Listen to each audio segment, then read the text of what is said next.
Joseph-Antoine Bell, bonjour. Bonjour Christophe Jousset. Le Sénégal est entré dans la CAN avec autorité 3-0 contre le Botswana. Nicolas Jackson, qui est régulièrement critiqué pour son manque d'efficacité, a marqué 2 buts hier. C'est bien, mais il a aussi manqué plusieurs occasions franches. Alors comment avez-vous vu son match ? Ah non, le match de Nicolas, quand un attaquant marque, on est content. Mais je sais qu'il se reproche de n'avoir pas tout converti parce qu'il se dit qu'il aurait pu marquer l'histoire avec 4 ou 5 buts.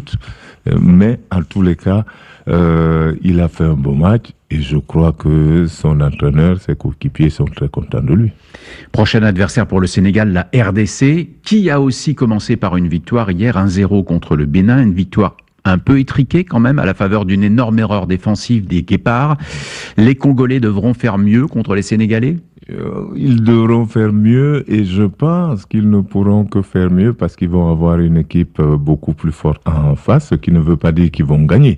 Mais ils seront très certainement meilleurs face à cette équipe du Sénégal, sans garantir le résultat bien sûr. Il y a cette panne de VAR qui frustre les Béninois parce qu'elle n'a pas permis à l'arbitre de décider éventuellement d'un pénalty pour le Bénin. Ça reste dans la tête ce genre d'épisode ?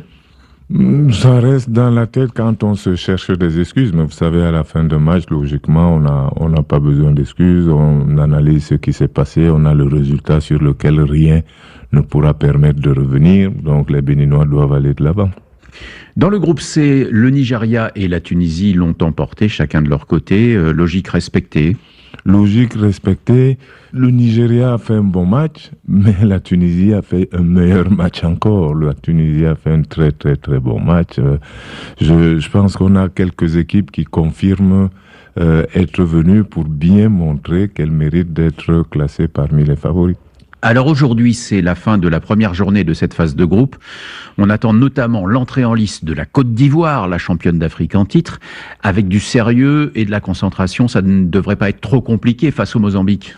C'est ce qu'on pense, mais je ne suis pas sûr que les Mozambicains pensent la même chose et ils ne vont pas faciliter la tâche des éléphants qui devront non seulement être solides, mais se montrer créatifs et en prenant beaucoup d'initiatives, parce que c'est sûr que les Mozambicains vont bien défendre d'abord avant de penser à attaquer. Dans le groupe des éléphants, un derby d'Afrique centrale alléchant à Agadir, le Cameroun contre le Gabon, un Cameroun qui a changé de visage avec le départ forcé et récent de Marc Brice et l'arrivée de David Pagou au poste de sélectionneur. Pour les Lions, c'est un peu un saut dans l'inconnu, non ? Pour tout le monde. Pour les Lions et pour nous tous. Et donc, si c'est un saut dans l'inconnu, on se contentera d'attendre l'heure du match pour découvrir ce qu'il y a à découvrir. Qu'est-ce que vous attendez, vous ? Le Camerounais attend la victoire de l'équipe du Cameroun, mais le consultant, c'est autre chose. Le consultant est très curieux de voir ce que cette nouvelle méthode pourra donner. Il n'y a qu'une seule équipe sur les 24 qui a agi de cette façon-là. Donc, soit ça va être un coup de génie, mais le coup de génie, c'est pas un match. C'est une compétition, donc on verra bien. Côté gabonais, c'est le retour à la CAN après une absence. Malheureusement, a priori, Aubameyang ne sera pas rétabli pour jouer ce match. Sans lui, les Panthères peuvent inquiéter le Cameroun ? Ce seront toujours des Panthères et devront se débrouiller sans lui. De toute façon, on ne juge que ceux qui sont sur le terrain et donc les Panthères n'ont qu'à s'inspirer des Lions qui ont décidé que se priver de cadre doit être un avantage. Dans un peu plus de 2 heures maintenant, les débuts de l'Algérie. Beaucoup de choses ont changé chez les Fennecs depuis l'élimination au premier tour de la dernière CAN. L'Algérie commence contre le Soudan. Vous la voyez comme une candidate au titre ? Il faudra qu'elle le prouve sur le terrain.